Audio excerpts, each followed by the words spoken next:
Welcome to bird media. నేను మీ Pawan Krishnamurthy. AP శాసనసభ వర్షాకాల సమావేశాలు రేపు ఆగస్టు 17వ తేదీ నుంచి దాదాపు 10 రోజుల పాటు జరగబోతున్నాయి అంటుంది. పిచ్చెక్కించేలాగా సభ జరుగుతుంది అంటున్నారు. మరి ఎవరికి పిచ్చెక్కించేలాగా అనేది మాత్రం ప్రజలే డిసైడ్ చేసుకోవాలి తర్వాత. అయితే ఈసారి ఈ పిచ్చెక్కించేటువంటి కార్యక్రమంలో భాగంగా ప్రభుత్వ బిల్లులు, ప్రతిపక్షం మీద విమర్శలు వీటికి మాత్రమే పరిమితం కాకుండా ఈసారి చాలా ఒక బృహత్తరమైనటువంటి పథకాన్ని కూడా అమలు చేయాలనేటువంటి విధంగా ఈ సభా సమావేశాలు ఉండబోతున్నాయి. అంటే ముఖ్యంగా ఆ బృహత్తర పథకం ఏంటంటే వైఎస్ఆర్సీపీ ఎమ్మెల్యేలు 11 మంది ఎమ్మెల్యేల భవిష్యత్తు మీద చర్చ బలంగా జరుగుతుందన్నమాట. బయట జరుగుతున్నటువంటి కామెడీ సరిపోదా ఏంటో తెలియట్లేదు, కానీ ఇక్కడ కూడా మరి అంతే అది. సో ఇక్కడ ఏం చెప్తున్నారు ఇంతకీ అంటే, మొన్న బొత్స సత్యనారాయణ గారు మాట్లాడారు, ఇవాళ ఏమో అంబటి రాంబాబు గారు మాట్లాడేశారు. ప్రతిపక్ష హోదా ఇవ్వడం లేదు అనే కారణంతో వైఎస్ఆర్సీపీ సమావేశాలను బహిష్కరించాలని నిర్ణయించేసుకున్నారు. మళ్ళీ ఇంటికి వెళ్ళి మాక్ అసెంబ్లీలా పెట్టుకొని 11 మందిలో ఇప్పుడు రిమాండ్లో ఉన్నటువంటి ఎమ్మెల్యేలను పక్కన పెట్టేస్తే మిగతా వాళ్ళతోటి వెళ్ళి అక్కడ డప్పులు, చిడతలు, దరువులు అన్నీ కూడా అక్కడే ఆ తాడేపల్లి రాజసౌధంలోనే జరుగుతాయి అంటున్నారు. మరి అయితే శాసనమండలి సమావేశాలకి మాత్రం హాజరవుతారు. ఎందుకంటే ఉపసభాపతి ఎన్నిక కూడా అక్కడ అవుతుంది కాబట్టి, అలాగే బలం బాగా ఉంది కాబట్టి, అట్లీస్ట్ ఇంకొక ఏడాది పాటు కూడా అక్కడ జెండా పాతేంగే కాబట్టి శాసనమండలిలోకి వెళ్ళి అక్కడ డిష్యూమ్. బట్ ఇక్కడ ఇంకో ట్విస్ట్ ఉంది. ఏంటంటే మనకి రాజ్యాంగం ప్రకారం ఉన్నటువంటి చట్టాలు వీటి వల్ల 60 రోజుల గైర్హాజరీ యాబ్సెన్స్, రాజ్యాంగంలో ఉన్నటువంటి ఆర్టికల్ 190లో సబ్సెక్షన్ 4 ప్రకారం సభ యొక్క అనుమతి లేకుండా ఒక ఎమ్మెల్యే వరుసగా 60 రోజుల పాటు శాసనసభ సమావేశాలకు గనక యాబ్సెంట్ అయితే సభ్యత్వం మీద అనర్హతకి సంబంధించిన చర్యలు తీసుకునేటువంటి అవకాశం చాలా బలంగా ఉంది అంటున్నారు. ఆ నిబంధనే ఇప్పుడు వైసీపీ భవితవ్యం, అంటే నుదుటి రాత. గుండె బరువు చేసుకోవాలి. సో ఫస్ట్ ఎక్కడ మొదలైంది టైం లైన్ తీసుకుంటే ప్రమాణ స్వీకార కార్యక్రమం, అది సమావేశాల కిందకి రాదు. బట్ బడ్జెట్, దాని తర్వాత ప్రత్యేక సమావేశాలు, వీటన్నిటికీ కూడా ఎక్కడ ఎమ్మెల్యేలు పెద్దగా హాజరవ్వలేదు. మొదటి రోజు మాత్రం రావడం. లాస్ట్ టైం కూడా మొదటి రోజు వచ్చి గవర్నర్ గారి ప్రసంగానికి సంబంధించి 11 నిమిషాలు ఎగ్జాక్ట్గా, అంటే మేము 11 మంది ఉన్నాం కాబట్టి సింబాలిక్గా ఒక్కొక్కళ్ళు 1 నిమిషం పాటు అక్కడ ఉంటామని చెప్పి వెళ్ళిపోయారు. ఆ తర్వాత నుంచి ఇంకా వరుసగా ఏదో నగర బహిష్కరణ చేసినట్టుగా సభల బహిష్కరణ చేసుకుంటూ వచ్చారు. సో ఇప్పటికి వారి గైర్హాజరు అనేది గణనీయంగా పెరిగింది అనేది విత్ డిజిటల్ అటెండెన్స్ ప్రకారం కూడా శాసనసభ వర్గాల లెక్క. ఆగస్టు 17 నుంచి ఇంకొక 10 దినాల పాటు ఈ సభ జరిపితే ఈ సమావేశాలకు కూడా వైసీపీ ఎమ్మెల్యేలు హాజరు కాకపోతే ఈ 60 రోజుల యాబ్సెంట్ నిబంధనని అమలు చేసే పరిస్థితి చాలా దగ్గరగా ఉంది అంటున్నారు. ఇదే కాకుండా రానటువంటి వాళ్ళకి జీతాలు ఇవ్వడం కుదరదు అని స్పష్టం చేశారు. దానికి సంబంధించి కేంద్రానికి కూడా లేఖ రాశారు అయ్యన్న పాత్రుడు గారు. ఇక్కడ డిజిటల్ అటెండెన్స్ అనేదాన్ని చాలా కీలక అంశంగా పరిగణించాల్సి వస్తుంది. శాసనసభలో ఎమ్మెల్యేల హాజరుని ఇప్పటిదాకా బయట సంతకాలు పెట్టేసి వెళ్ళిపోవడం, అంటే ఆ సంతకాలు పుస్తకంలో ఉన్నాయి కాబట్టి ఓకే పర్లేదు ఆ మాత్రం ఉండొచ్చు అనుకోవడానికి కాకుండా, డిజిటల్గా వాళ్ళ సీట్లో వాళ్ళు కూర్చొని సభా సమయాన్ని అక్కడ స్పెండ్ చేస్తే మాత్రమే అది హాజరు కింద నమోదు చేసేటువంటి వ్యవస్థను అందుబాటులోకి తీసుకొచ్చారు. కాబట్టి ఈ డిజిటల్ దాంట్లో ఎవరు సభకి వచ్చారు, ఎవరు రాలేదు, ఎవరు ఎన్ని రోజులు యాబ్సెంట్ అయ్యారు, ఎంత సమయం అక్కడ వెచ్చించారు, ఈ అధికారిక రికార్డ్స్ని కూడా ఈ సమావేశాల్లో బయటపెట్టేటువంటి అవకాశం కూడా ఉంది. అంటే యాబ్సెన్స్ మీద వివాదం తలెత్తితే హాజరు రికార్డుల ఆధారంగా మారబోతున్నాయి కీలకంగా. అంటే మాకు ప్రతిపక్ష హోదా ఇవ్వలేదు కాబట్టి అని కోర్టుకు వెళ్ళారు కదా, మాకు హోదా ఇప్పించండి, ఇచ్చి తీరాల్సిందే, బీజేపీ అక్కడిచ్చింది, బీజేపీ కాంగ్రెస్కి అక్కడిచ్చింది, ఢిల్లీలో ఇలా ఇచ్చింది, ఈ టైప్లో చెప్పుకుంటూ వచ్చారు కదా. మరి అదే విలువల ఆధారంగా చూసినప్పుడు మరి గతంలో జగన్మోహన్ రెడ్డి గారు చేసినటువంటి వ్యాఖ్యలే కీలకంగా కూడా ఉన్నాయి, ఆన్ రికార్డు ఉన్నాయి.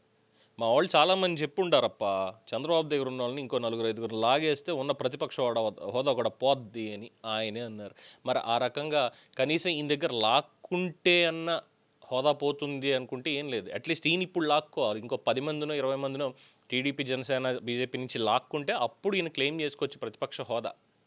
అంతే తప్ప ఇంకొకటి లేనే లేదు. సో ఇప్పుడు దీని మీద మమ్మల్ని అనర్హత వేటు వేశారని కోర్టుకు వెళ్ళినా వెళ్ళి మీ సభలో చూసుకోండి మాకు సంబంధం లేనిది ఇది అని చెప్పి పంపించేస్తుంది యాజ్ పర్ ది సెక్షన్స్ చాలా క్లియర్గా.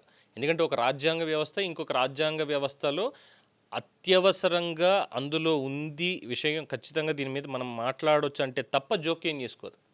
మరి ఇప్పుడు ఇలా పరిస్థితి ఏంటి? వీళ్ళకు ఉన్నాయి 2 దారులు. వీళ్ళు చాలా క్లియర్గా చెప్తున్నారు, మేము అసెంబ్లీకి వెళ్ళబోము, మాకు ఇవ్వనంటున్నారుగా. ఇవ్వను అంటున్నప్పుడు మమ్మల్ని ఎందుకు రమ్మంటున్నారు? అవసరం లేదు. ఇంకోటి చెప్తున్నారు, వేస్తే వేసుకోండాయా, అనర్హత వేటు వేసుకుంటారా వేసుకోండి, ఎవడొద్దన్నాడు? మీకు సవాల్ చేస్తున్నాం, మీకు దమ్ముంటే వేయండి అని సవాళ్ళు కూడా చేస్తున్నారు. మరి ఇక్కడ రాజ్యాంగ నిబంధనలు అసెంబ్లీ ప్రొసీజర్ అనేవి కీలకంగా ఉంటాయి కాబట్టి రాజకీయ ప్రకటనలను పెద్దగా పట్టించుకోవాల్సిన అవసరం లేదు. ఇక్కడ చేయాల్సిందల్లా ఆ నిబంధనల్ని ప్రొసీజర్ని మాత్రం ఫాలో అవ్వాలి. ప్రభుత్వం అదే చేస్తూ ఉంటుంది. దాన్ని చేసే అందులో భాగంగానే ఈ 60 రోజుల గైర్హాజరీ లెక్కని ఎలా వేస్తారు, ఏ రోజులు దాంట్లోకి వస్తాయి, దానికి సభ అనుమతి అనేది ఉందా, మరి ఈ ఆబ్సెన్స్ అనే దాన్ని క్రమబద్ధీకరించేందుకు ఎమ్మెల్యేలు ఏమైనా దరఖాస్తులు పెట్టుకునే అవకాశాలు ఉంటాయా, మరి వీటి మీద కూడా నిర్ణయం తీసుకోవాలి. వీటి మీద ఎలాగో సంతకాలు చేసి ఇవ్వరు వీళ్ళు. మాది రెగ్యులరైజ్ చేయండి, ఇదేమన్నా ఎప్పటి నుంచో భూమిలో మేము ఉంటున్నాము, పనులు కడుతున్నాం కాబట్టి మాది రెగ్యులరైజ్ చేయండి అని చెప్పి ప్రభుత్వానికి అర్జీ పెట్టుకునేదా?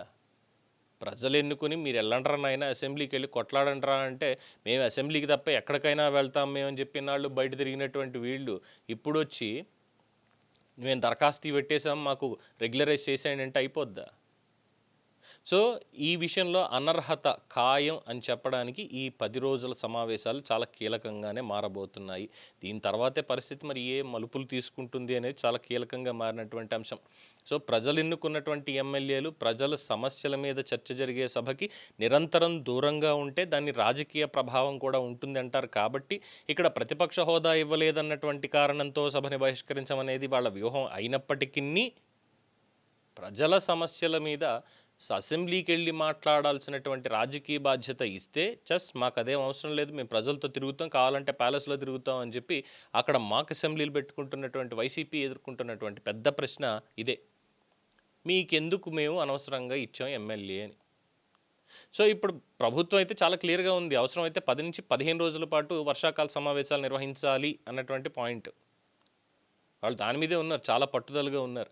సో దాంట్లో గైర్హాజరీ నిబంధన మీద చర్చ ఇంకా వేడెక్కుతుంది. ఎందుకంటే వీళ్ళు చేస్తున్నటువంటి ఈ ప్రచారాలు వీటన్నిటికీ కూడా ప్రతి ఒక్కటి డిఎస్సి మీద జరిగినటువంటి అక్రమాలు అన్నారు, మరి వాటిని ఆధార సహితంగా అక్కడ చూపించాలి. అలాగే ఇప్పుడు కొత్తగా వచ్చినటువంటిది గ్రూప్ 1 దాని మీద మాట్లాడతారు.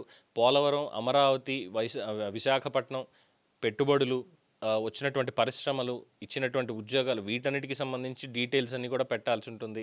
అండ్ ఇతరత్ర ఉన్నటువంటి వాటికి అవి కూడా చాలా క్లియర్గా మెన్షన్ చేసి ప్రతి ఒక్కటి డీటెయిల్గా చెప్పాల్సి ఉంటుంది. సో టైం పడుతుంది. అలాగే ఏ ఎమ్మెల్యే పనితీరు ఎలా ఉంది అనే దాని మీద కూడా శాసనసభలో ముందుగా కూటమిలో ఇటీవల కాలంలో చోటు చేసుకున్నటువంటి కొన్ని సంఘటనలు వీటన్నిటికి సంబంధించి కూడా అక్కడ చర్చ జరిగేటువంటి అవకాశం ఉంది. సో పొరపచ్చాలు లేకుండా ప్రభుత్వాన్ని ముందుకు తీసుకెళ్లాలనేటువంటి కార్యక్రమంతో అక్కడ వాళ్ళలో వాళ్ళు వాగ్వాదాలు చేసుకోవడం కామన్గానే నడుస్తుంది. ఇన్ని ఉన్నాయి కాబట్టి డీటెయిల్డ్గా ప్రజలకి బయట జరిగేటువంటి అన్ని తప్పుడు ప్రచారాలకి కూడా గట్టిగా సమాధానం చెప్పాలి. అట్ ద సేమ్ టైం ఎవరివన్నీ చేస్తున్నారనేది కూడా ప్రజల ముందు ఉంచాలన్న ఒక గట్టి సంకల్పంతో అయితే ప్రభుత్వం గట్టిగానే ఉంది దీని మీద నిర్వహించడానికి. సో ప్రస్తుతం ఏం జరుగుతుంది, ఇంకా సమావేశాలు ముగిసే సమయానికి వైసీపీ ఎమ్మెల్యేల అటెండెన్స్ లెక్క కీలక దశకైతే చేరుకుంటుంది. మొత్తం డీటెయిల్స్ చేతిలో ఉంటాయి. మరి అప్పుడు స్పీకర్ స్థాయిలో ఏమైనా చర్యలు తీసుకుంటే ఒకవేళ దానికి రాజ్యాంగపరమైనటువంటి న్యాయపరమైనటువంటి బేస్ ఏముంటుంది, అలాగే వైసీపీ దాన్ని కోర్టులో సవాల్ చేస్తుందా, ముందు ఏ కోర్టుకి వెళ్తారా, హైకోర్టుకి వెళ్తారా లేదా డైరెక్ట్గా సుప్రీంకోర్టుకి వెళ్తారా, ఇవి ఈ 10 రోజులు లేదా 15 రోజుల సమావేశాల తర్వాత జరిగేటువంటి దాని మీద నడుస్తున్నటువంటిది. చూద్దాం మరి వైసీపీ ఏం చేస్తుంది. ఆగస్టు 17వ తేదీ నుంచి అసెంబ్లీలో ఉంటారా ఉండరా, మరి ఏం జరగబోతోంది అనేది మాత్రం వెయిట్ చేయాల్సిందే. ఇదే ఏపీ రాజకీయాల్లో one of the biggest hot topic.